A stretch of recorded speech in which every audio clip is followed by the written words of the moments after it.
welcome to What Say You podcast. Number 22. Deuce. Yes. This week's, we had a little stutter step from last week into this week. Now here we are.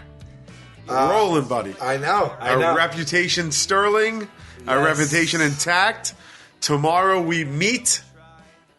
What say you, listeners of the Gallagher Show? I could not be more excited about that. That is going to be so much fun. Yes, I am genuinely excited about that. And Saturday, what's on? Saturday we have 2 shows in Westbury, Long Island. That's right. I think there are a few tickets left for the Late Show still. Yeah? I mean, it's a big venue, but I think there's maybe 100 or so left. I think so. Come see the show. It's going to be great. It's tomorrow night. I believe it's 10:30 is the Late Show, and it's going to be a lot of fun. And then we have, we're doing shows. We say this all the time, guys, right. but just check our website. Sure. It's thetenderloins.com. We're doing North Carolina. We're doing Foxwoods in Connecticut. We're all over the fucking map. Staten Island. We're doing Atlantic City. We're going to be doing Nashville. It's going to be a lot of fun. So check that out. Yes. And get tickets. Come see us. And now, speaking of live shows. Here we go. Now, this is what we were talking about last week. 2 days ago. Yeah. Sal and I, this part's a done deal. That's right. We've booked our flight. Do you want to say first, or will that give away where the show's going to be? No, let's just, I don't know. How do you want to handle it? I would say tell them where the show's going to be, so it's... Okay. Because then otherwise you're kind of like just saying where we're going. Well, are we 100% positive that we're doing the show? I thought we were sort of taking the temperature. Okay, got it. Oh, you're right. Yeah. You're right. We have booked our flights. We're definitely going to London, England. We are going to London. Sal and I, not satisfied with working together 7 days a week, I've decided to take a vacation together. That's right. To jolly old England, a place very near and dear to my heart. And we're going to be going for what? 6 days? 5 days? 6 or 7. In April. I want to say 14th we fly out overnight. Right. 14th. We'll be in London from the 15th to the 20th. We come home on Easter. Right. We come home on Easter. We're going out there to meet and hang out with a very, very dear friend of ours, Ian Morris. Yes. Who has created one of my favorite TV shows I've made, if not the favorite, The In-Betweeners, which if you haven't seen yet and you haven't listened to me rave about on Tell 'em Steve Dave, go on Netflix right now and watch The In-Betweeners. You will thank me. Oh, it's awesome. There's the TV show and then now the movie's on. And the movie, and they just finished making the second movie, the sequel. He's out there editing it. I kind of want to see it early, which is why I'm flying out there. But more shout out to his partner. Yes, Damon Beasley. And then all the guys on the show are awesome. Oh, they're fantastic. So we're going to go out there. We're going to hang out with Ian, kick around London a little bit. You said to me, yes, hey, how about doing a live show while we're out there? Yes, an overseas show. Yes, kick off. It's what we did. You know, we did a Space Monkeys tour there a few years back, me and Brian Johnson. Sold out. I know we have concerns about whether anybody would come. Yeah, I mean, What Say You is a new venture. Right. And not everyone from our Tenderloins world or our Impractical Jokers world has discovered us yet. Right. And so... And our TV show doesn't air over there. Impractical Jokers, the BBC 3 version airs, but not ours. Yeah. So it's not like we're household names. Right. We should say hello to those It's not even guys, like we're too. household names in the United States. No. But we're not anybody. What we mean is not household names. What we mean is we don't even know if we could sell... Right. 50 tickets, 100 tickets, Sure. whatever it may be. I don't know. So we're willing to put in the work of getting a venue and doing the show. Yeah, the Tenderloins podcast here sells well. Oh, yeah. The last live Tenderloins podcast we did was probably about, I want to say December 2012. 12. So it was a year and a half ago? Yes. And that sold out quick. We did 2 shows. We sold almost 1,000 seats to that. We added a second show. Right away. Yeah. But this isn't the Tenderloins. No. This isn't Tell 'em Steve Dave. This No, isn't even Practical Jokers. And it's overseas. This is What Say You, bitches. That's right. If you're going to be in England looking for a Tenderloin show or a Tell 'em Steve Dave or a Space Monkeys, I mean, Hey, mate, jolly good show, but go fuck yourself. Go fuck yourself. Go fuck yourself. This is what say you. This is what say you. We're excited. I love the idea of doing the first show in London. Yeah, it's kind of a cool little thing, right? Yeah, like a little overseas thing. Yep.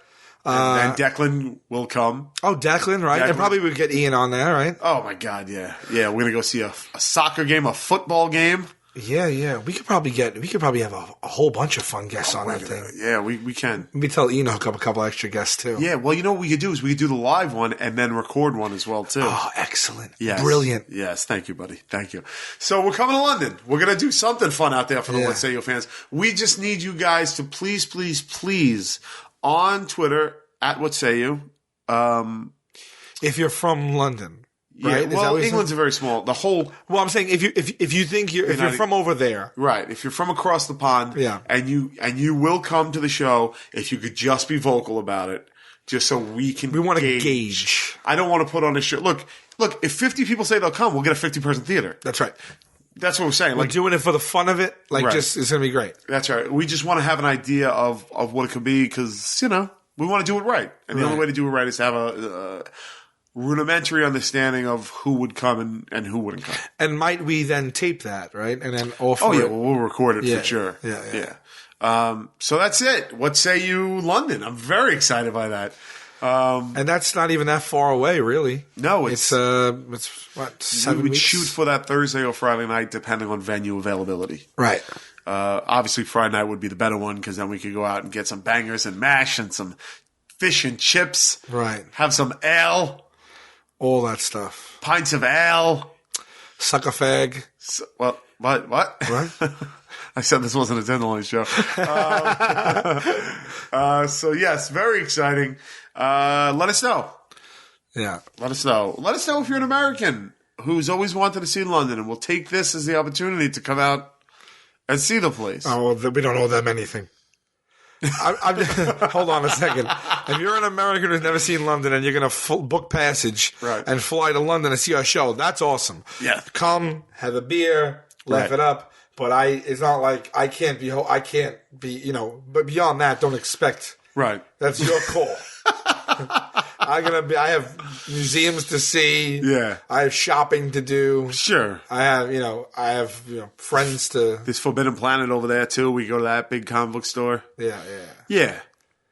Right. But I mean, I'm just saying. But if for 2 hours out of your trip you want to come and have a few, that's yuck yucks, your call. Some laugh 'em ups. Don't get me wrong, too. I mean, we want you. You never know what happens. You never know. You might be someone who's right up my alley.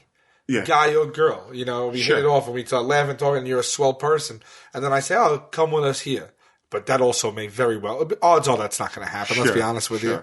But, Sal, you and I have had a philosophy that has ruled our lives for the past 15 years we came up with this. I know what you're going to say. Gotta say it. Things happen when you leave the house. Things happen when you leave the house. Yes. And we've held that. That's basically our motto. It is our motto. Because anytime we're on the fence about doing something, or you want to go out and I don't, or I want to go out and you don't, it's just things happen when you leave the house. We've said that to each other 100 times over the last year. Things happen when you leave the house. And then we're like, all right. And then when we're in the middle of the madness, we say, things happen when you leave the house. It's a great philosophy. Things happen when you leave the house. So, and I kid, but I'll tell you what though, if there's any two people I know, not even just inclusive of the Tenderloins, if there's any two people I know that'll be like, fuck it, let's go, come with us, let's do this, let's do that. Who are you? Join the party. It's us two. It's us two. Yeah. Right. So it's gonna happen. Yeah. Just don't be annoying. I mean, don't be a dick. Play your cards right, man. Yeah. Not that I'm anyone special. I'm not even saying that. I'm talking about if I was a hermit, I wouldn't want to be with someone who was annoying. Sure. So we're on vacation. Just play it chill. Just be cool. We're just regular dudes, man. We're just two regular dudes. We're really the most regular dudes in the world. Vacationing with each other. Yeah. We're with each other. It is. We're literally with each other. It's such an odd choice. We're with each other between 5 and 6 days a week, standard. Yes. And then possibly just 14 to 21 to 30 days in a row sometimes, depending if we go away. Because then we work every day. We work, I'll put it to you this way, we work every day. Right. Now we worked all day today. Now you're at my house. We're doing a podcast. That's right. Okay? Tomorrow I'll be with you. Right. The next day I'll be with you. The next day we're doing something together, and then we're gonna go like do a fundraiser together. Right. Then we go and we do. We have an interview together on Friday. Then we're going to Gallagher show, together another voluntary thing. Yeah, and then we're going to. We have two shows. Westbury shows. Yeah. Then we have a break on Sunday. Then I'm with you all next week, and then we fly away together again. And then anyway, we have a small vacation from all of our things. Right. And we decided to take a vacation. I know, but that's a good testament to what friends we are, though. That's right. Because we do. I mean, towards the end of the season, we all want to kill each other. Yeah, it gets hairy, man. Like the emails start going, the little digs at each other start happening. Nothing major, nothing big, but like. Nothing that hasn't happened before. Yeah. But it does happen, and like we have to have meetings and talks with each other. We're with each other as much as married people. More than married people. Yeah. Way more than married people. Yeah. Married people, you get home at 6 o'clock at night. Right. You have a few hours before you go to sleep, and then you're up and you're out again. Right. We don't have that. I know, but I will tell you this: I probably wouldn't be able to do the road without. Like, we only know the road with each other. Yes. And it is pretty beneficial. Oh, yeah. And I've said this recently. It's not even just like you travel with one other person, like your opener or your partner or whatever it is. But, like, the four of us, right? It's pretty good. Yeah. Because it gives that, like, it's always at least something. It's like a little bit, not an event, but, like, you know, it's four people. It's fun. You know, three's a crowd. Like, you know, it's just. We have a fun career. I'm not complaining. No. It's just when you get to the end of the season and that breaks in sight. Yeah. You're like, but I'm just saying these guys, a lot of my friends that are our friends that are comedians and everything that tour by themselves, right? That's gotta be rough, man. And we're single, we don't have families, right? Can you imagine touring, being away? I mean, at that point, there's two types. There's like people that we know that are like very successful, right, in their careers, and they're like famous and they're rich. They have families, so I think maybe they could take their families with them sometimes. Sure. But then I have many friends that are like either breaking right now or just grinding right now. Right. And they're also single. Or even if they're newly married or whatever, but they don't have like families like that. Or even if they do, but they're not in a place where they're banking like and they have to grind too. Right. I mean, it's got to be rough to just be like, I just want to go home. Yeah. I just want to go see my fucking kids. Well, I don't know if I think I did talk about it on this where I said I interviewed the lead singer of Monster Magnet on Tell 'Em Steve Dave. And that's a metal band? Yeah. Rock, more rock than metal. Okay. But a very great band. And, Dave Windorf is the lead singer. And I said to him, like, do you guys really trash hotel rooms? This was years ago, before the TV show, before anything. And he goes, yeah. He goes, because it's the only appropriate response to being in a fucking hotel room every night, a different hotel room every night. He goes, you sit there, you stare at the wall, you're fucking sick of everybody you're with, you just want to be home, and like you're in another shitty fucking hotel room, like just to fucking break the tension or your boredom, you just fucking toss something into the pool or some shit like that. Right. Yeah, so I think that road, that it's just what it is, man. And but it's great. It's unique. It's wonderful. But it is. There's nothing better for me. Nothing better than being on stage. Yeah. Nothing for me.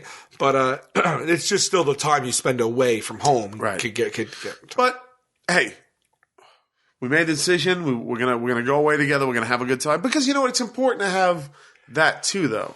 Right. Like, I don't want you to just become my work partner. Like, that's not ever been our relationship. I don't ever want that. So I do like the idea that we're we're going to, like, I was going to LA for vacation anyway. Right. And we got booked on Queen Latifah. Right. Which we're working out what we want to do. We're trying to make it work. So now suddenly you guys are going to be in LA. Right. And I booked a different hotel from you guys. Right. That's different. I don't want to fucking see you guys except for when I show up to Queen Latifah's thing and do it. But that aside, like, I don't, like, it's not exactly like I want to hang out with you. I still want that time with Sal, my friend. So this is going to be fun. Yeah. And I'm glad you had the idea to do the show. I think that it's fucking brilliant. I think we're going to have a blast. And we're going for a substantial amount of time. Sure, yeah. It's a chunk. I just did the math, and we're off for 30 days, and we'll be away for well, I'll be away for 12 of them. Right. Between LA and London, so we really only have like 18 days off, and in between that, we have a lot of shit to do too. Yeah, but that's all right. Yeah, well, I'm sorry, I don't mean to bore everyone with our schedule, just on the top of my head. Back to the topic at hand, we're going to be in London. So please, put forward your interest in it, which I'm hoping the response will be, yes, please, we would love to do it, and then we could set it up and make it happen. Yeah, I think we can muster up even a small theater worth of people. I think hopefully it'll be something that is like even bigger than that. Yeah. Psyched. Cool. I got let's see what I have here. And also, if you have suggestions for shit what we should do while there, any locals, and I have friends that live out there. Some Tell 'em Steve, long-time Tell 'em Steve Dave listeners. Frankie's out like this. Like I have good people out there that we could meet up with and go about and have shenanigans with. It'll be fun. I was there once in '98. Yeah. For a couple of weeks. My girlfriend at the time was going to school there. Yeah. I absolutely loved it. Yeah. Loved it, and I'm psyched to go back. Yeah, I was there when the Tenderloins won the $100,000 prize. Oh, you were there? I was there. I got the phone call while I was in London. Wow. I was staying with my cousin. 2007. Yes, and I was like, fuck, I'm going to celebrate. I brought my cousin and a friends out. We all went out to like a bar and dinner, and it ended up costing me like thousands of dollars because I didn't the rate is like 2 to 1 when it comes to money. Right? But I was like, I just won fucking, I never stopped to do the math. It was $100,000 split 4 ways, taxed. Like I ended up taking home, you know what I mean? It was God.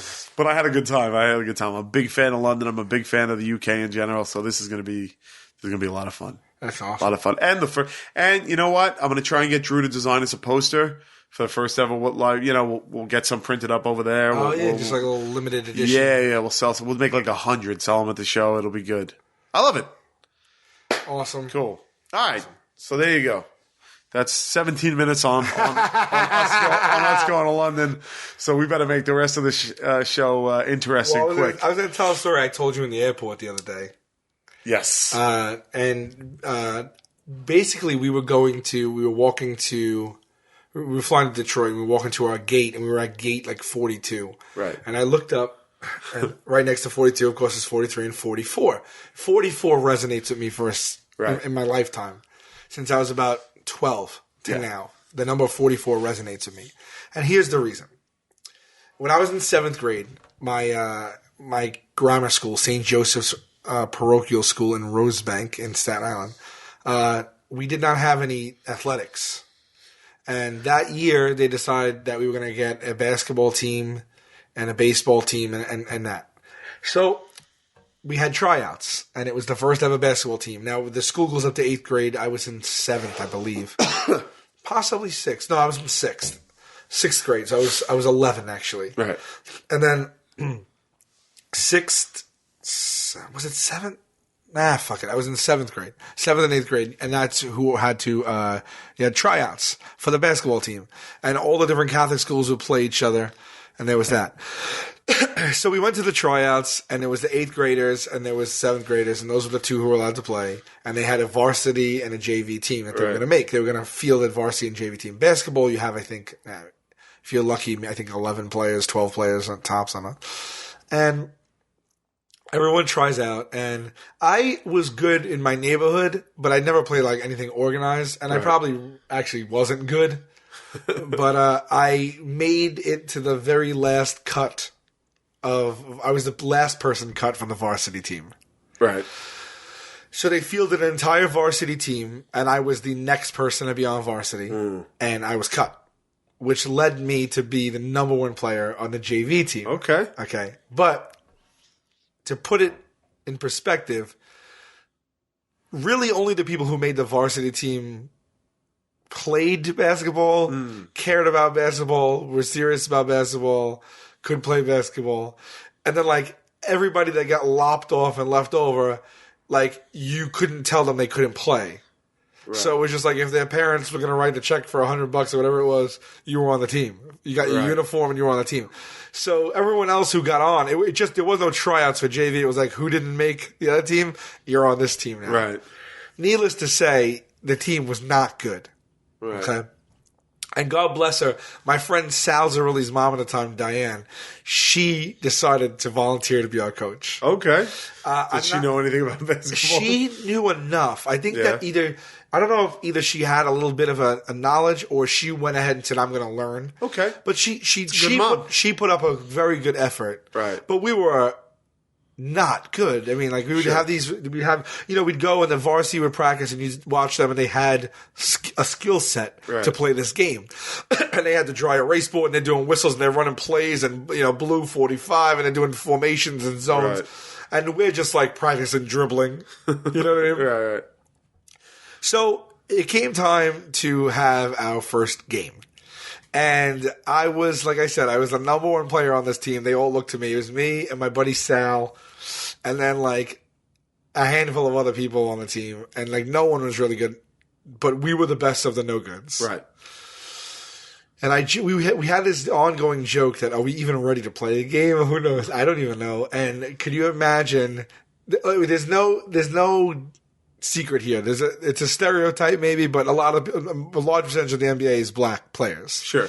And basketball is a black sport. It comes like it's common in urban neighborhoods, basketball courts, and like all you need is a ball and sure. No secret there at all. So the joke was watch, because we were all white kids. Right. The joke was watch. We're gonna get to the place. We're gonna get to the courts, the indoor basketball courts, and we're going to get there, and the entire opposing team is going to be all black kids. How funny would that be?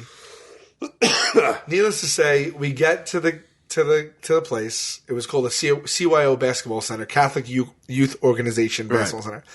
And we walk in. I remember walking in with my parents and walking in, and you walk through a hallway, and it opens up into the courts. Right. And we walked in, and it was like raucous in there already. Okay. It was already like, because it was our first game. Not only was it our first game, it was the school's first foray into basketball. So we had people there. The other team had people there. It was the first game of the season. We walk in, and every last kid on the team was black on the other team. Yes. So intimidating right off the bat. Intimidating right off the bat. And the tallest kid on their team, I'm not kidding you, was probably about 6'2", 6'1", 6'2", Right. 6'3", something Monster, like that. just a giant I was kid. 12. Right. And he locked eyes with me when I walked into the gym, and he was like dribbling back. He was walking backward and dribbling backward through his legs. Sure. Without looking down. So he just was looking at me, staring. He locked eyes with me, and he was walking backward and dribbling through his legs. Oh, God. And I was like, okay. Remember, we were practicing dribbling. He then took off from midcourt, did a layup where he slapped the backboard. Okay. And it went right in. Right. And I was like, all right, here we go. So they assemble us. The jump ball, I was 5'5", the guy was 6'3", so the jump ball wasn't even, he just like reached up and took it. Right. And then they proceeded. Well, I mean, think about the worst you can get beat. Yeah. I mean, you see blowouts in the NBA. Sometimes it's a blowout is like, oh my God, 20, 30 points. Right. 30 points is a blowout in the NBA. It's unbelievable. So, I mean, you can be blown out. So, I ended up having what probably was, now the whole varsity team was there to support us. Yeah. All the girls, all the guys, the cheerleaders, our school, the parents, they handed us our ass in a way that it was one of the most embarrassing like hours of my entire life. Really?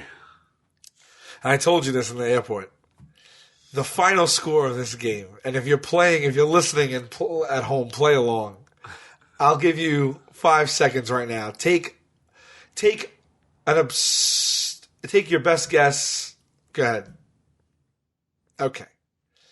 The final score, and this is a kids' game, so they don't go to hundreds like the regular games. It's much short and everything.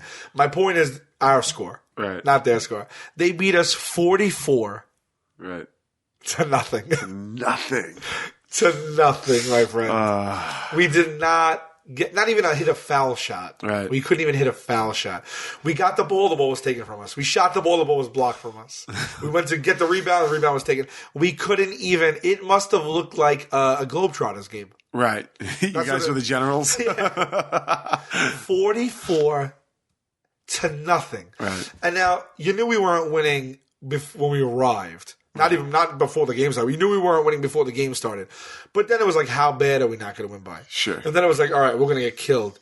By the end, it was like the Super Bowl in there because people just wanted us to score 1 point at least. Right. It wasn't even like that would have been a victory. One side is going nuts because a shutout in basketball doesn't happen. Yeah. Our side's going nuts because a shutout in basketball shouldn't happen. So they just want us to get a basket. They don't want us to get a basket. Right. And it was like Clash of the Titans. Right. And we didn't score. It went, and it was 44-0. Now, at the end of these youth games, right. You line up and you shake hands. Yeah.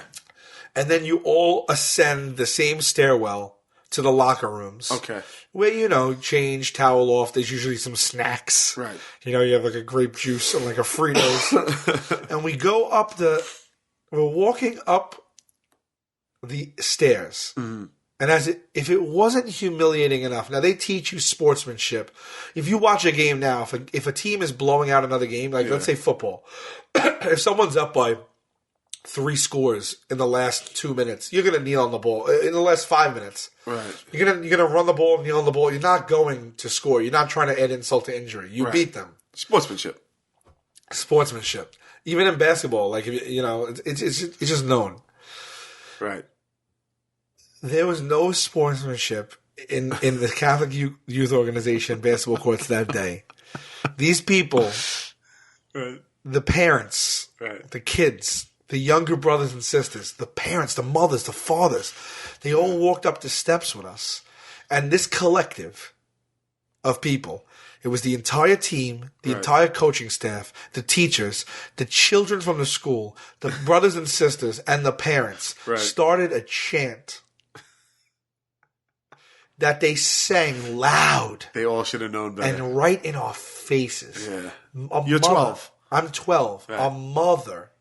We were walking. The game is over. We have left the court. We're walking up the steps, and they are chanting.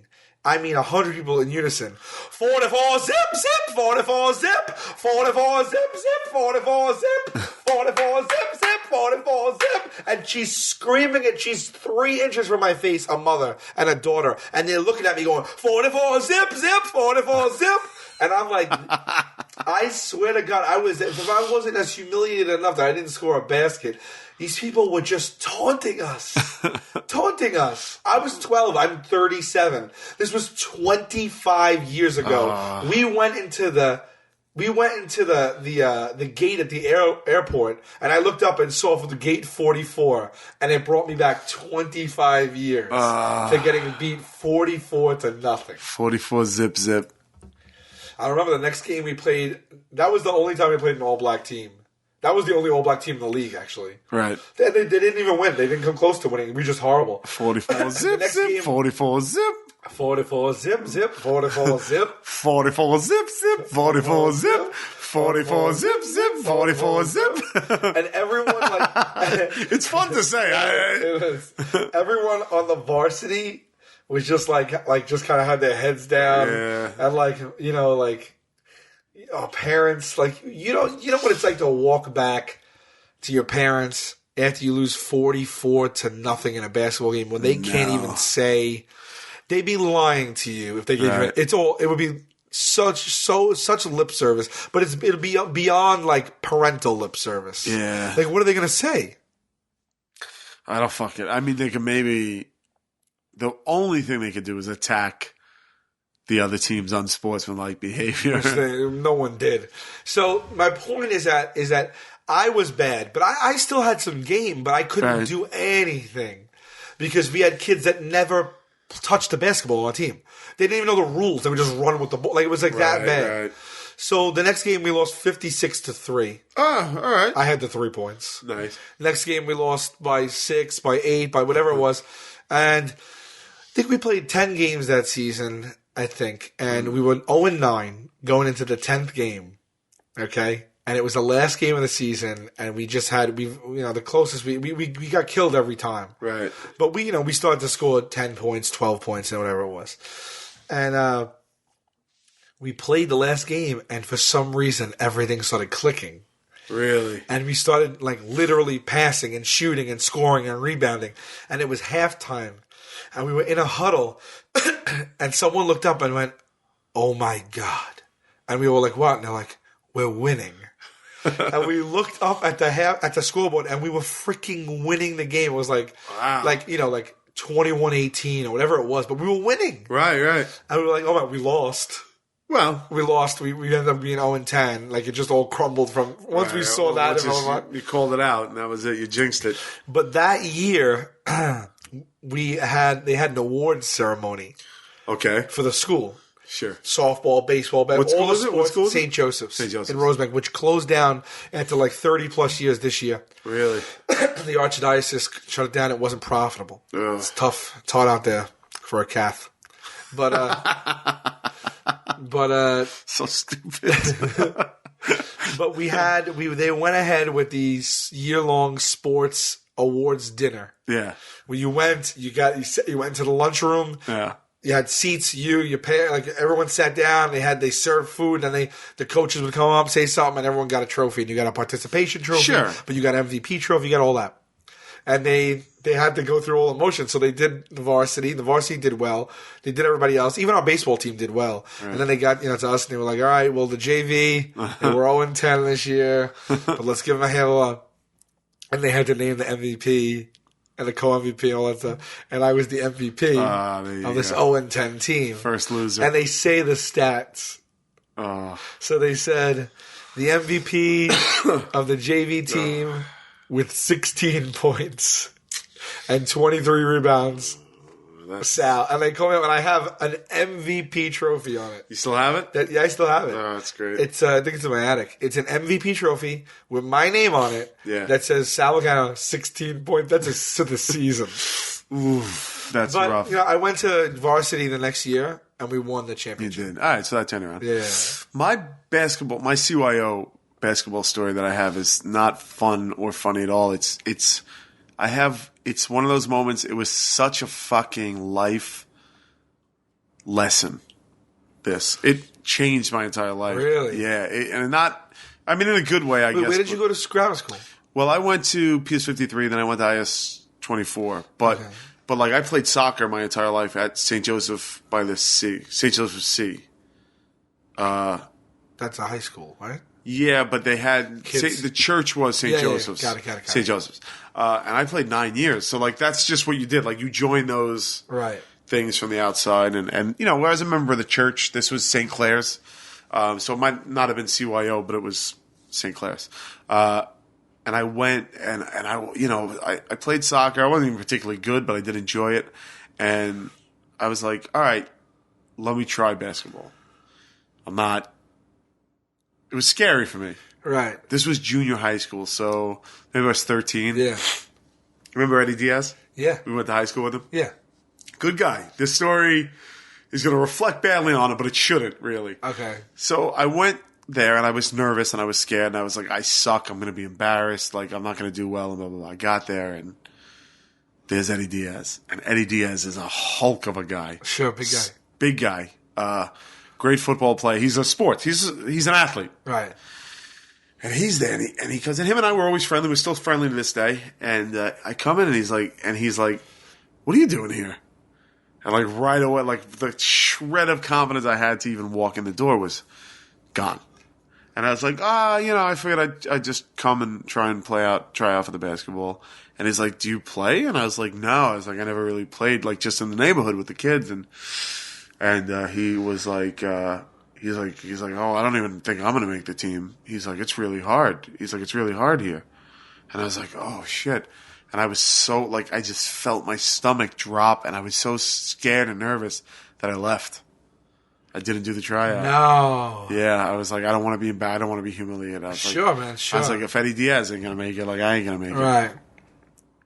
So a week later, I see Eddie Diaz in school. And I go, hey, how'd the tryout go? And he's like, no, it's great. And I was like, well, what do you mean? He's like, nah. He goes, I got it. I was like, well, I thought you said it. He was like, no. He's like, it's easy. He's like, yeah, of course I got on. And I felt like such a fuck. And in my head, I was like, well, that's only he was saying that in hindsight, though. It didn't seem like I couldn't figure it out. Remember, I'm trying to piece all this together. One, I was humiliated. Right.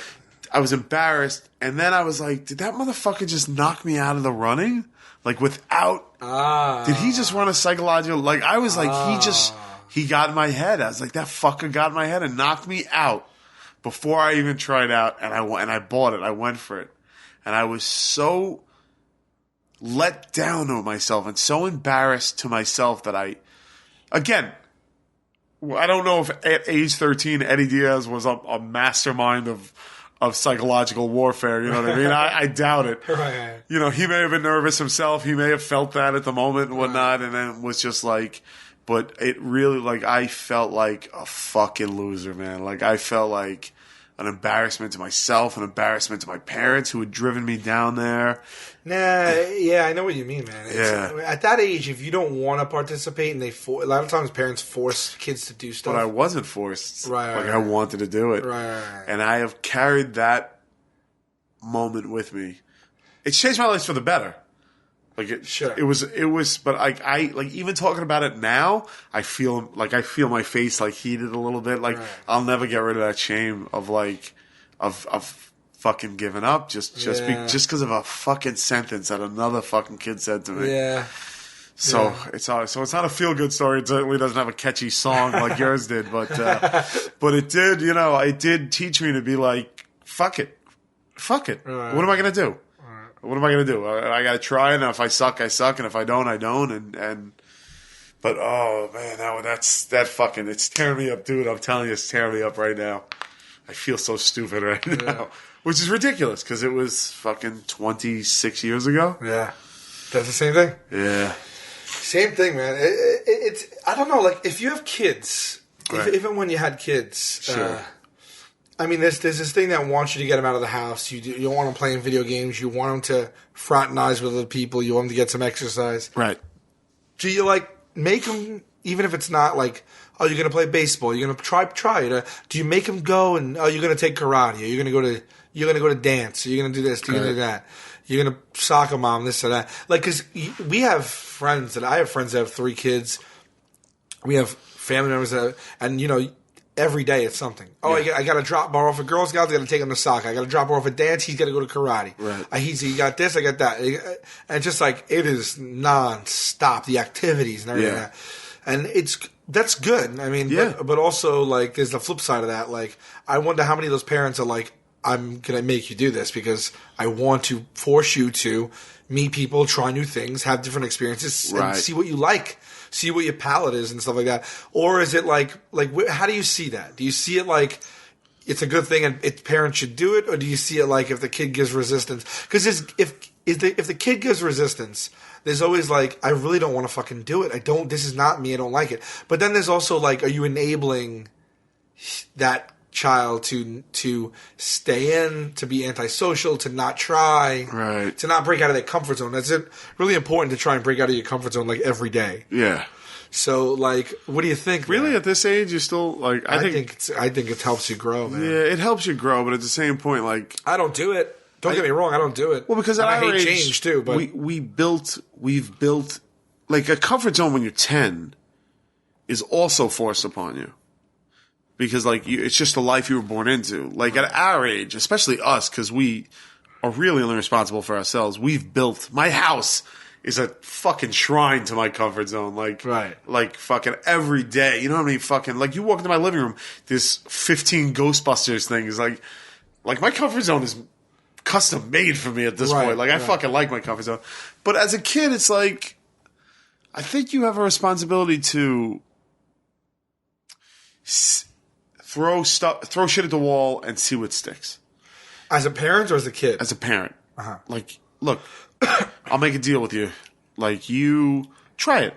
Right. If you don't like it, I'm not gonna force you to do it. Right. But like, it's my job as an adult, as your parent, to lead you down certain paths. You know what I mean? Right. That's why I never wanted to go to church as a kid. Every Sunday, my parents brought me to church. You know what I mean? I mean, it got to the age where I was able to make the decision. I don't even fucking believe in God. This is a waste of my time. But like, I don't begrudge them for doing that. Like you have to. What kid is going to know to do it? What kid is going to know to be like, hey, I want to take guitar lessons. You know what I mean? So then you're saying it is a responsibility of the parent, and you're saying that you would do it. I would do it. Yeah. But if they didn't like it, you know, I'm not going to make them do it. Try it. Right. You know? Yeah, they may take to it, or they may be like, I hate this. Sure. But like, how awful would it be to like be a parent and then your adult child turns to you and just be like, I could have done it. I could have been things if I had the opportunity to figure out what I liked and don't like. Oh, jeez, yeah. That's who the fuck. It is tough being a parent because nowadays too, with like all this like shit, I hear my nieces go to school and like she'll come back and be like, "Oh, these girls bothering me," like whatever. Yeah. My niece can handle herself, you know. They have a few nieces, but when they get to this point where they're going into like 7th, 8th grade, Right.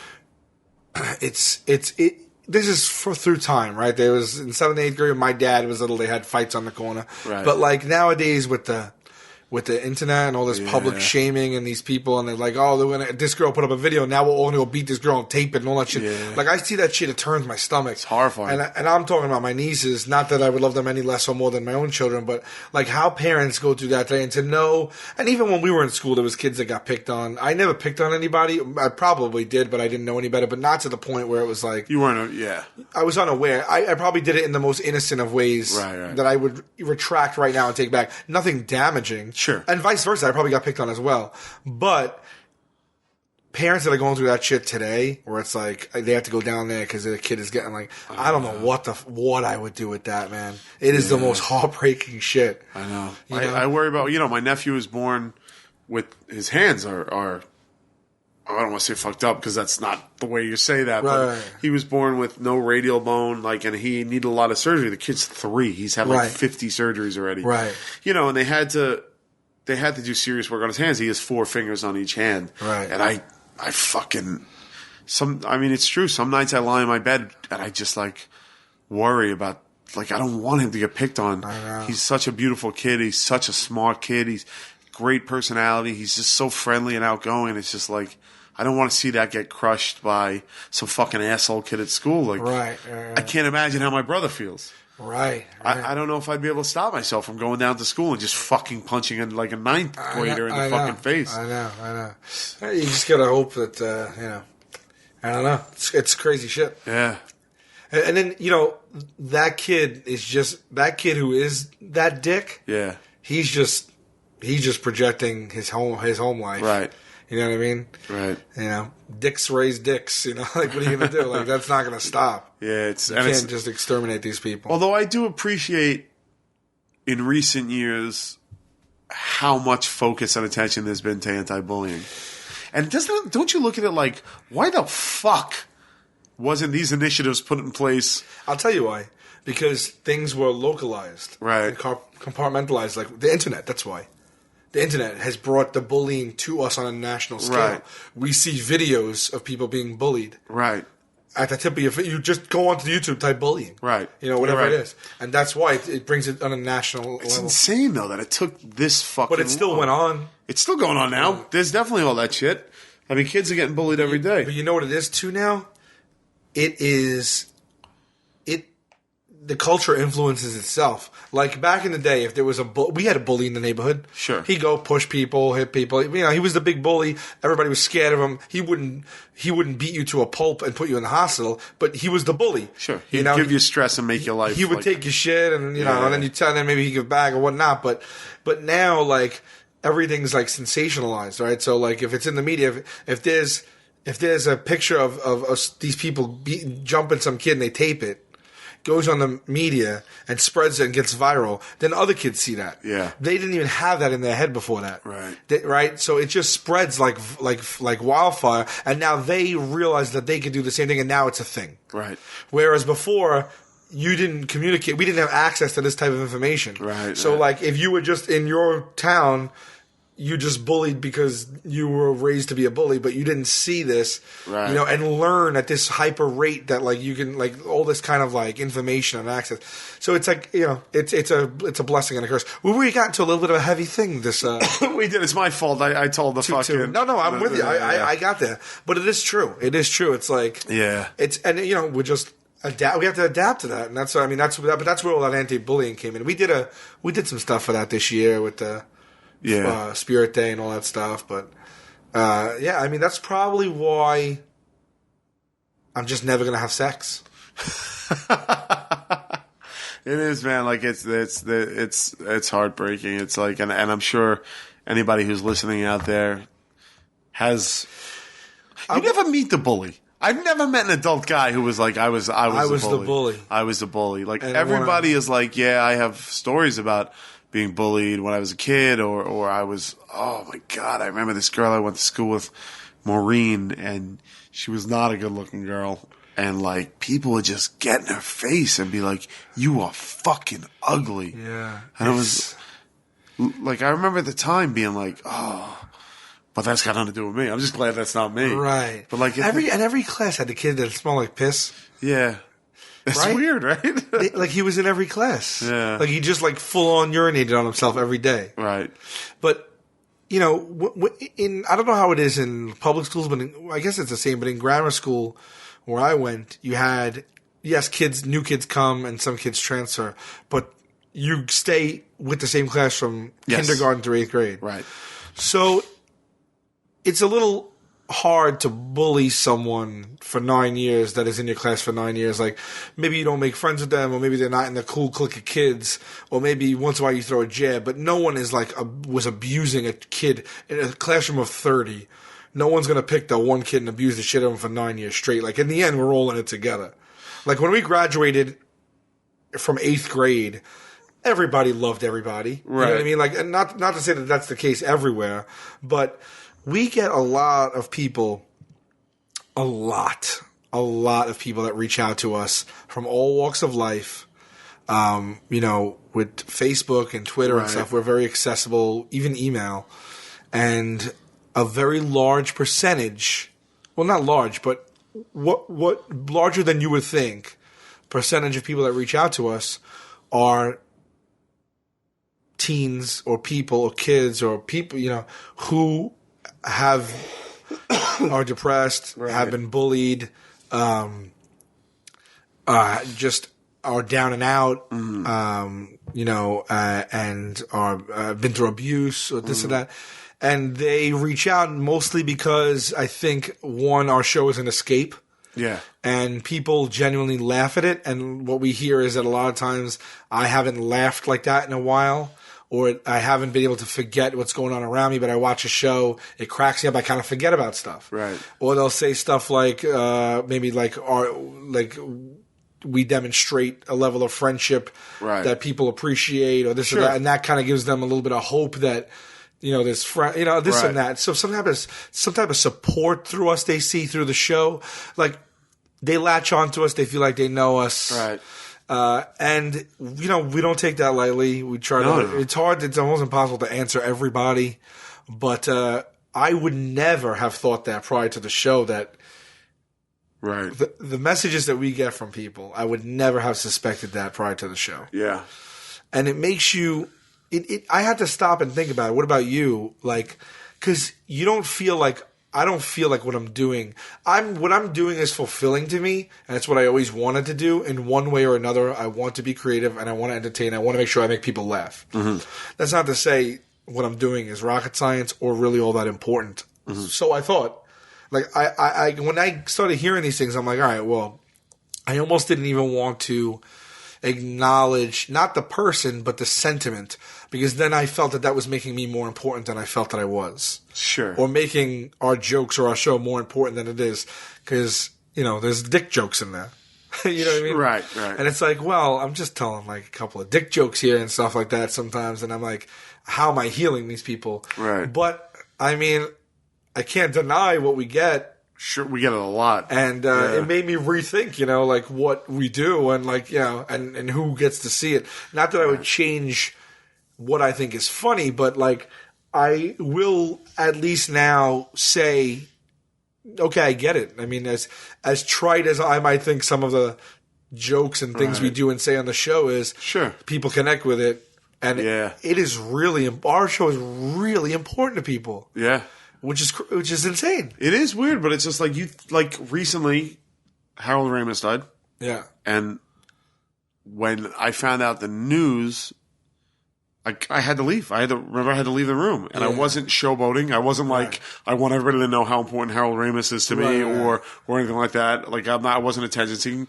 I got really emotional, and I had to leave the room and just take whatever minute, 30 seconds to just like get a grip on myself, because even now, like just thinking about it now, I'm still getting upset because it's just like it's been like I get it. Like what Ghostbusters meant to me as a kid, what it meant to me as an adult, what it meant to me as wanting to write comedy, and his work and his body of work, and just like the feeling that Egon's dead was so fucking upsetting to me. It's like, and it's gonna happen. Well, fucking Bill Murray dies. You know, when Bill Murray dies, fucking forget about it. I'm gonna be in a rubber room. But so I get it. It's just hard for me to picture me being that person. Like that's what it is. It's hard to picture that. But if you let go of the fact that I could see that somebody says that about you, and I'm like, I get it. Sure. I get it. Sure, of course. Like, absolutely. It's weird. It's just the way we're built. It's just the way we're built, and because we didn't get on television, we didn't get into this privileged position until we were older, and we haven't particularly been treated all that great by, you know what I mean, by people who surrounded us, like you know. So we never had that feeling of, and just who we are. I like to think we're good guys, you know what I mean? Like we're blue collar people. We still are, and shit like that. So it's just, I hope we never lose that mindset. I don't ever want to turn around and see you being like, yes, I heal the masses with my comedy. You know what I mean? It's like, so it's good. It is great. There's only one of us that might get that. Right. And we say that as a joke, but it's just like he not really. Like, no. It's like, you know. So it's a weird position. It's a privileged position, but and it's not even just like the bullying thing, and it's not even just kids. It's families that. It's families contact us that have lost touch and relationships with each other. They don't know how to speak or relate anymore. Everything's a fight. Our show brings them together. It's crazy. We lost our mom. We lost our grandmother. We lost our dog. We lost. I'm ill. I'm recovering. I'm recovering from a horrible accident. I'm recovering from a disease.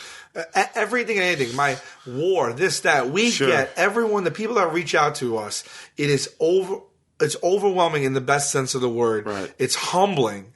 It's unbelievable how people take to this show and tell us that we're doing good for them. Like it's just a crazy thing. But it's not just that show. I imagine every show has that. Right? That's exactly right. Yeah. What we come to realize is that this outlet that still very few privileged people get to do is definitely that. I'm sure, as a matter of fact, that. Like the Sullivan and Son guys. Any show gets it. Any comedian even. Or anything that provides an outlet or something of, you know. Which is good, which is just a nice view on the whole thing. I want to tell one story that speaks to that, and then I want to end it on another story that speaks to it that's a little more funny that we could bring back in. But we had this woman who came up to us at our meet and greets. We do the meet and greets after the live show. And she had her husband on FaceTime. And he was in Afghanistan. And I think they hadn't seen each other in person for a year. And she says, she goes, I wanted to bring him to the show with me to meet you guys, so I'm doing it through FaceTime. She says, he's in Afghanistan, I'm here, we both record your show, and then every week we watch it on the phone together. Unbelievable. She's like, we just laugh, and it feels like we're in the same room, and it feels like we're together. And he's out there, and he's a soldier. He was in the shit. She's like, and I worry about him all the time, and we've had friends that have died over there and all this shit, and like, so she was just like, thank you. And this guy in Afghanistan is like, thank you. He's like, thank you. And I'm like, holy shit. So there's that end of the spectrum. And then there's the other end of the spectrum where this. Wait, you're gonna tell something funny? Yeah. All right, just give me 1 second, one split second. Okay.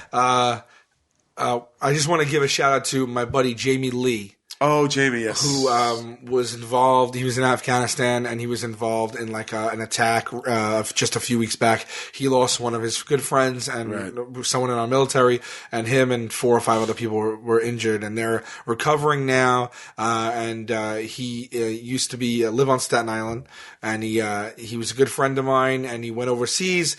I haven't talked to him in quite a while, and we're all trying to get in contact with him, but it's still very new and he's still recovering. So if by any chance anyone that knows Jamie or even Jamie can get to listen to this, we're just thinking of you, and I hope to talk to you soon, buddy. Right. So, yeah. Very good guy.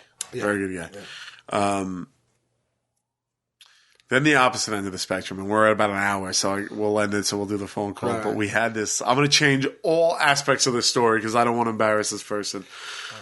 But this guy comes up to us, crying, tears in his eyes, and is like, "You don't understand. My brother died. And we used to watch his show as he was dying, and at, in his final days, your show was the only thing that made him feel better. And I love him. And now when I watch his show, I think of him, and your show reminds me of him. And this dude is bawling hysterically, tells this beautiful story, and then ends it with, follow me. Can you follow me on Twitter?"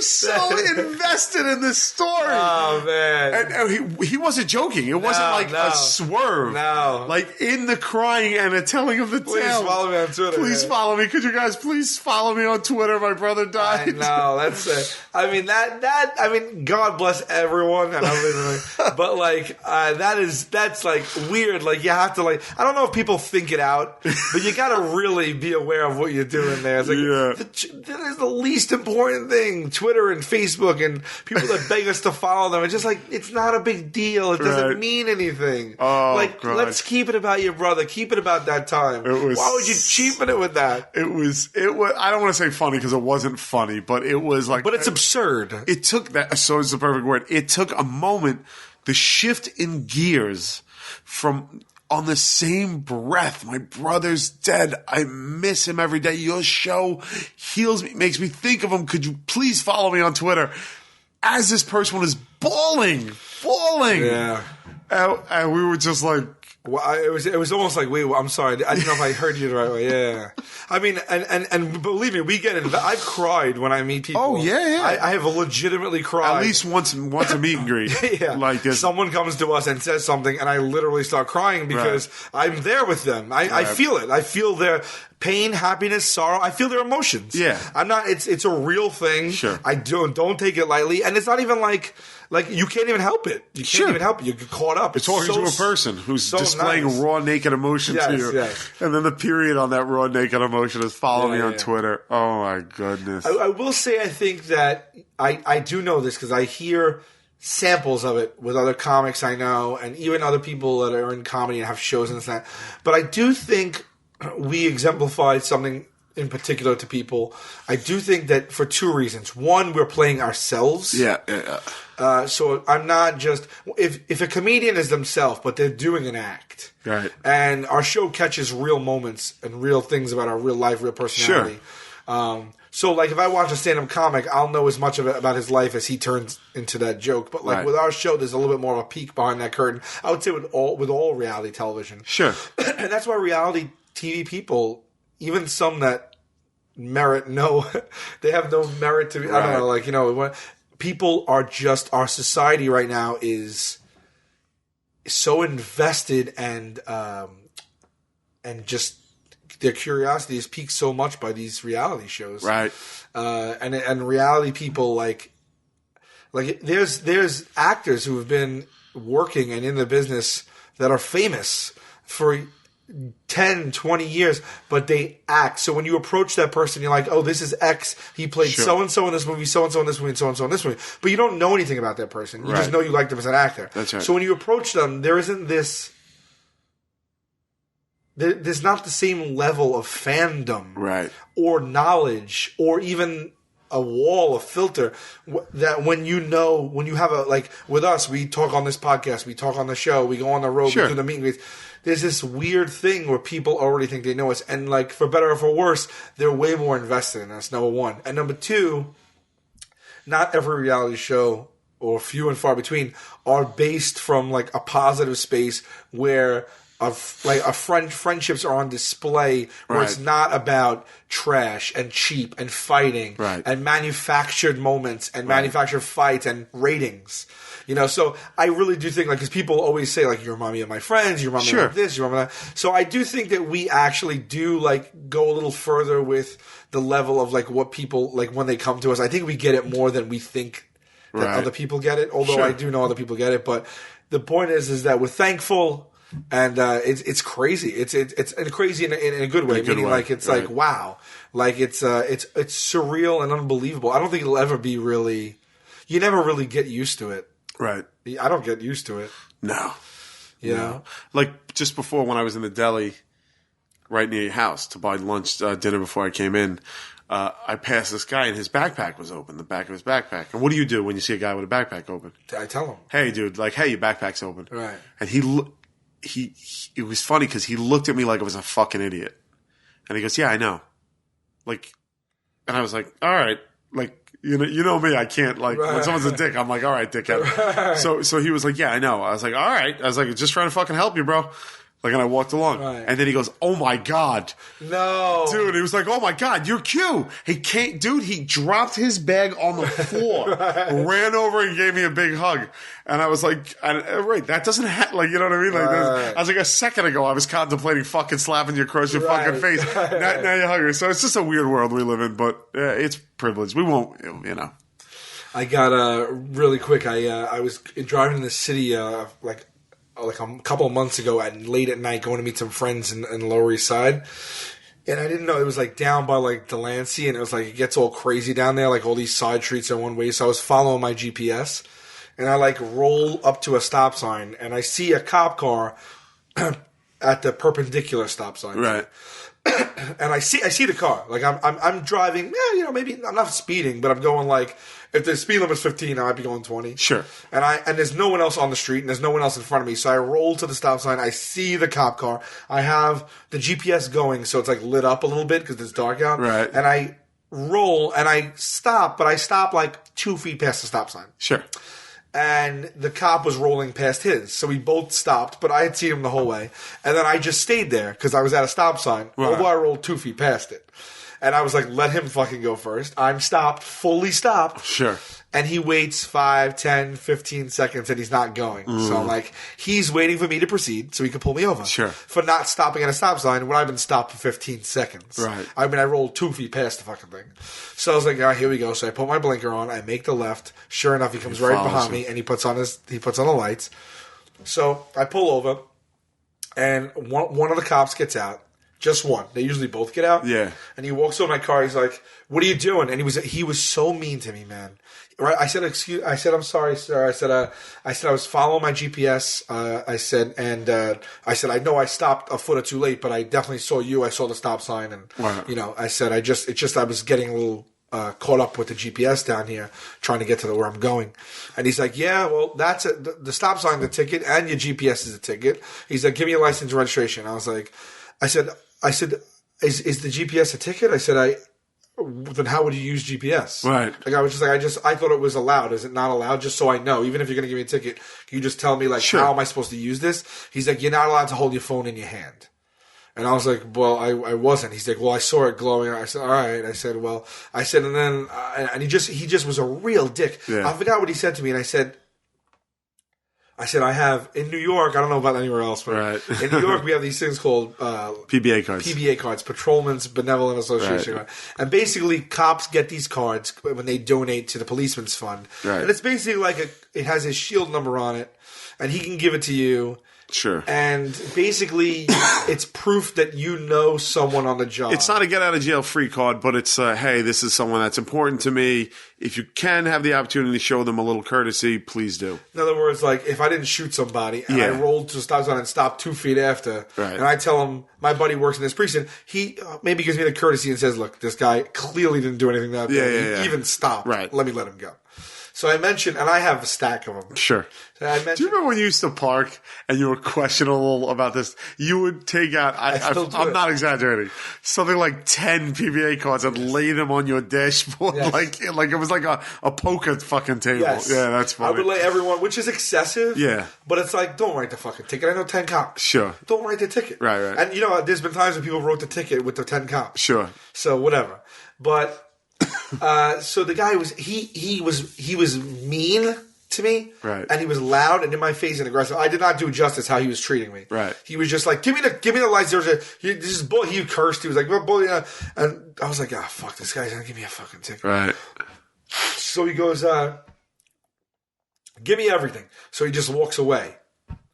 And I'm like, oh, great, you know. And I'm like, and he's in the car and he's taking his sweet ass time. He's like 10 minutes in the car, right? And then he pulls away and he pulls alongside my car. Right. So my driver's side and his passenger side are window to window. He rolls down his window. My window was already rolled down. And he passes it to his partner. And he goes, here. He's like, don't ever let me, do that whole shtick. Like, don't ever let me see you, blah, blah, blah, again. All right? You know, like, I should be giving it to you. You're lucky. You're lucky. And he's like yelling at me, right? His partner takes the thing and he goes to hand it back and he looks at it and he looks at me and he goes, oh. And I was like, he goes, Sal, the Practical Jokers. I was like, yeah. He turns to his partner, right? Yeah.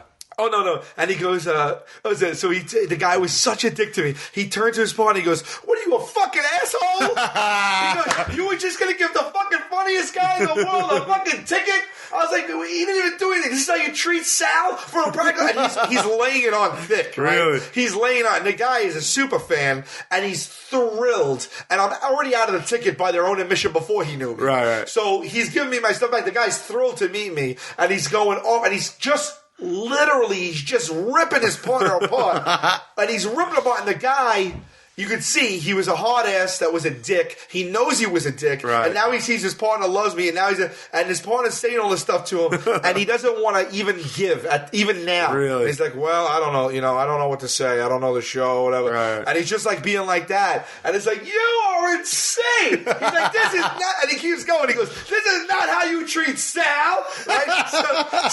So he handed me my stuff back. So I was like, you know what? I ain't getting a ticket. I'm going to fucking lay into it. You went for it? So I said, not to be, I said, really not to be anything. I said,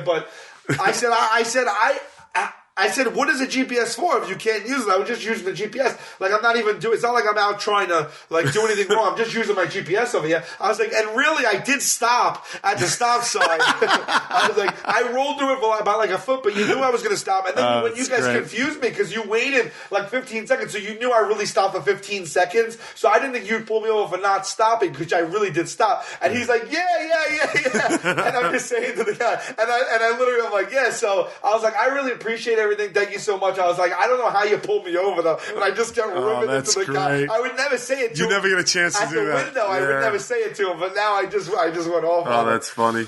So we do have some perks sometimes. Well, hold on, because I have the flip of that. I mean, we're just going to keep going here. Yeah. Did I ever tell you what happened to me at the Fiona Apple concert, like 2 years back? Refresh me. I pull over, I parked, I get out. This fucking guy undercover comes up to me. He goes, where you coming from right now? And I look at him, and I know he's a cop because I know cops. I work for the city. I just knew. And I'm like, Staten Island. He's like, where? Where you coming from? Where you coming from? Oh, that's what he said to me too. They asked me where. Yeah. He asked me where I was coming from, and I said where. I was like, Jersey. He's like, what? Where? I was like, South, like Freehold. Same thing I'm getting. Freehold, my grandparents' house. He's like, what the hell are you doing here? I was like, I'm coming to meet up. Like, same exact me like, script. Yeah. So you got it. Same exact script. He's like, what? He's like, were you wearing that all day? And I was like, look, I don't know what's going on here. He's like, get against that fucking wall. And I'm like, what are you talking about?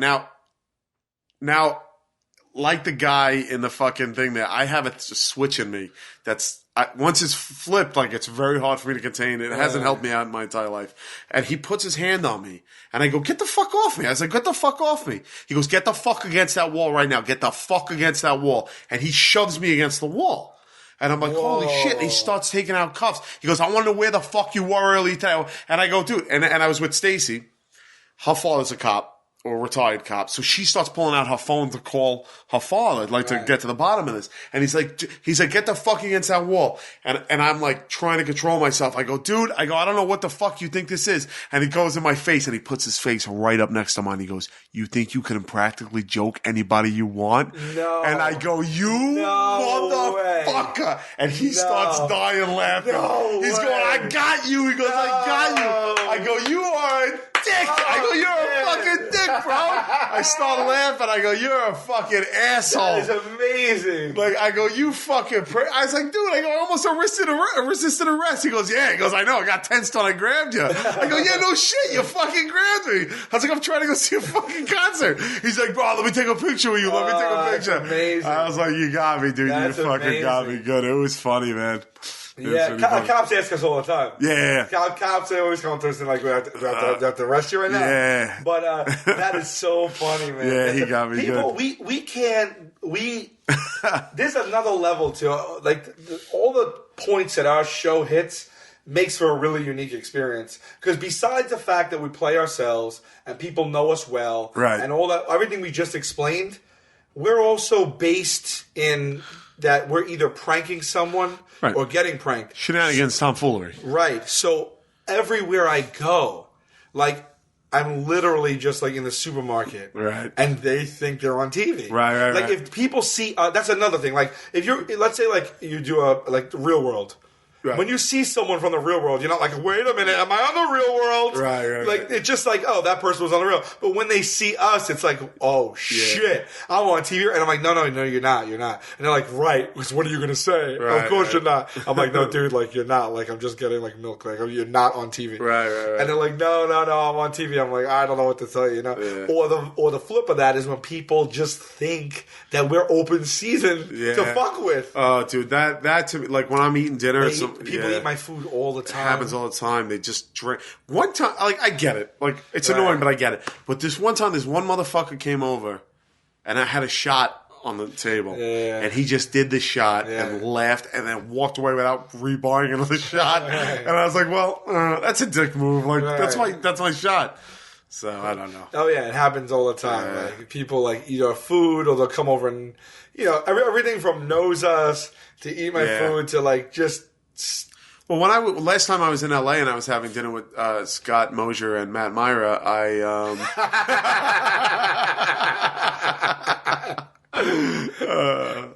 sorry, Matt Myra. Well, we were. Go ahead, continue. No, I just told that just to set up people, and people will say anything from just like. Also, people just. Like, and I've said this, I might have said on this podcast before, but like, I'll be walking and I'll like get punched in the arm. Yeah. Like, punched. I hate that. Not tapped, like I'll get punched. I'll turn around and be like, you know, like, "What's up?" And I'm like, okay. Or I'll get like shoved or punched and like I'll turn around and the smartphone is in my face and they go, "Talk to my wife." Yeah. She's on the phone, talk to her. Yeah. And I'm like, all right, hello. It's hard. Like, when it's just me, I just take it. Yeah. But like, if I'm with someone, or you know what I mean, and they just hold out the phone without. Anyway, this is turning into a bitch fest. Let's not do that. Oh no, I'm saying it's insane because people they just go right there because they see it as, I can't believe I'm seeing them. Right. I probably won't see them again. This is my chance to have them remember me. Right. Or to just go to... I want to be on the goddamn show. Right. I love what they do. I want to do it too. I'm going to do it to them. They'll appreciate it. But the only thing is, everyone thinks that. So when I walk out of the house, it's just literally like mousetrap. Just to put this in the other perspective, though, what happened when I saw Michael Emerson, who played Benjamin Linus? Oh, God. We geek out. Like, when we saw Michael Emerson, when we saw George Lucas, we saw Martin Short. Right. Like, we're just like, yeah, but Michael Emerson specifically, he walked by and I was like, "Benjamin Linus!" Yes. We have the footage. We were filming. We were in the behind the scenes part, and he walks by and I just go, "Benjamin!" it. Like, I know his real name. Why the fuck am I screaming out his character's name in Central Park to the fucking guy? Right. I felt like such an asshole, but I was so happy to see him that I was like, I get it. Well, that's like that story that Kevin Smith tells about Bruce Willis. Right. When they're like, John McClane or whatever, like, Die Hard. Right. And like he said that Bruce Willis was like, I hate it when they yell Die Hard the most. You know? But it's fucking John McClane. Yeah, you're John he's McClane. John McClane more than he's Bruce Willis. Oh, way more, you know? more, yeah. But so we get it, but it is funny. It is it's just funny to be on this side of the coin for this little slice this of our is new lives. to us in our lives, Right, you know, right. like so it is crazy. All right, look, dude, it's a fucking hour and 14 minutes on this thing. All right, you so want we to make did your it. phone call? Let me go the fuck home so I can watch True Detective and fall asleep. I'm gonna do that tonight too. All right. It's like go home, watch True Detective, jerk off, fall asleep. That's all I want to do right now, and this phone call is stopping me from doing it. All right. We need a an area code. Whew. Did we handle everything? Why don't we just give a shout to Declan? Oh, yes, Declan. D.E. Quinn on Twitter at D.E. Quinn. Creaky Studios. He does all the mastering for our podcast. I've been trying to get him to do a jingle or something for Creaky Studios so we could just play it in the show. He's a podcasting master. If you want to do a podcast, and there's no reason you shouldn't do a podcast, it's fucking great. You really should go to Declan. He's very reasonably fucking priced. He's fixed everybody from Kevin Smith to Mark Maron to us. You know what I mean? Right. The 2013 Stitcher Best New Podcast Award winners. What? Yes, you need Declan. You need him. Trust me. Do a podcast. It's fun. And do it with Declan. Oh, something else worth noting. Yes. I believe that when we return to the air in about 3 weeks, Sure. I think we have going forward a new time slot. Oh, 9:30. Right?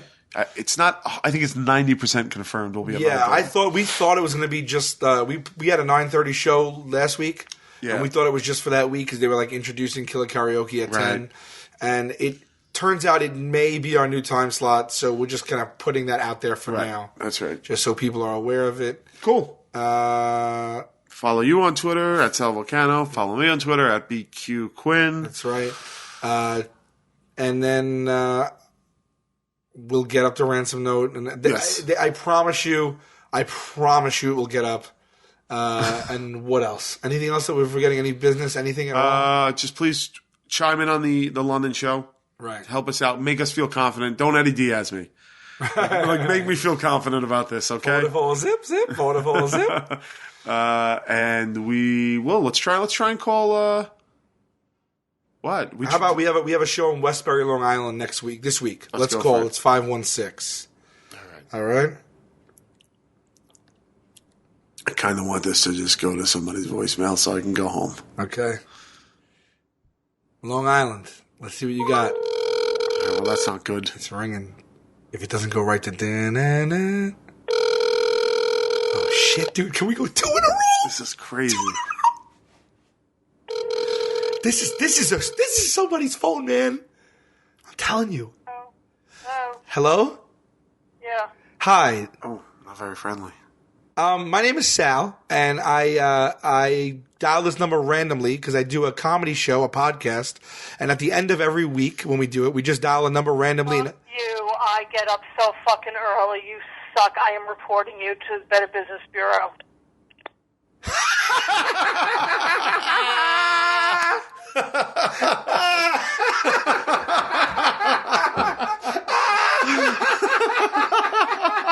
I fucking forgot to block my number. You couldn't fucking remind me to block the number. Oh my god! Oh fuck! I forgot to block the number. That's so fucking funny. She's gonna report to the Better Business Bureau a wrong number. All right. That's funny. You know what? I have her number. Oh my man. God, She went right to fuck you. Couldn't even get a better. Wow. Wow. Dude, you had to tell me to block my number. All right. Well, I didn't fucking realize that you'd be doing criminal fucking trespassing on that woman's night. I didn't know. So what now? I can't lose my number after 20 years of this shit. She's not gonna fucking call. The Better Bureau. She's gonna go back to sleep, and that's that. No. She's gonna go to them. Wait, but it's a website. She's just gonna type it in and that's that. I know. That's funny. All right, well, that's it. What an eventful ending. We didn't identify ourselves, so she's going to say, I got a call from this number. Yeah. And they said they dialed it randomly, hello. Yeah. And that's the report she's going to make? That's it. I mean, it's 10:27. What time does she wake up? I don't know. Early. Fucking early. Does everyone in her life know not to call her? Why is your phone on if you get up so fucking early? I don't know. Put it in silent mode. By the way, the rule everyone knows is roughly 10 p.m. Yeah. It's 10:27 p.m. Right. It's not fuck you, I'm reporting you to the bed. It's just click. Right. If it was 1 a.m., 2 a.m., right. She's out of line. Oh, call her back and tell her. Don't do that. But save that number. But I got to save the number, right? All right, save the number. I got to save because let's call her back at a reasonable hour next time. Let's do it. I like that. And just be like, okay. No, but then she has my number. Right. So she could do whatever she wants. We just got to let this fish go. Yeah, thank God we didn't say the name, because then she could have went on and gave my number out. Yeah. Oh, man. How did I not remember to hit the old private thing? That's rough. Oh, man, that was good stuff, though. That was good. Now, you know what? I'm going to be nervous now.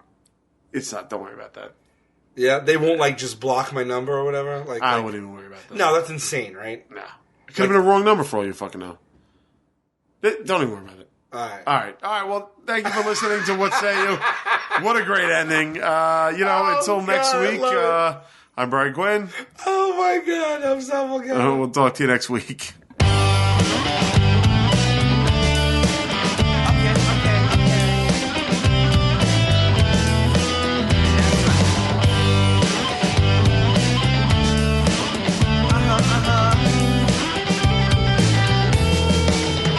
I heard that Rome wasn't built in a day. Then how come everyone is rushing to get ahead? And if I seem to be reserved, that's just my way. Your questions seem like you're interrogating me. Yeah, I try. Then again, I don't try. I get an F for effort. I get a D next time. Okay. Here we go. I heard the lemon metaphor 4 million times. And I don't stand for lemonade, don't ask me why.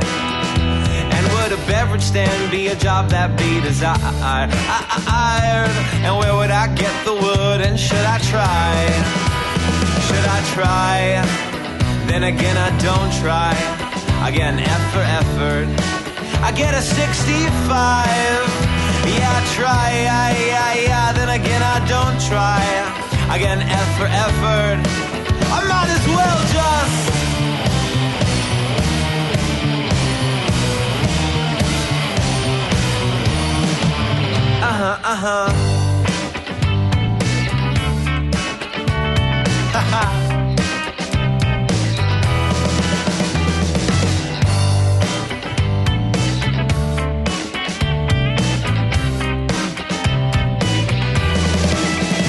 I heard the currency don't grow like leaves on trees. Then how come my money comes and goes so seasonally? And I wish farmers planted plants instead of thieves. My friend pays a ton of green for greener groceries. Yeah, she tries. Then again, she don't try. She gets an F for effort. She'll plant a tree next time. Yeah, she tries. Then again, I don't try. I get an F for effort. I get a D next time. Yeah, I try.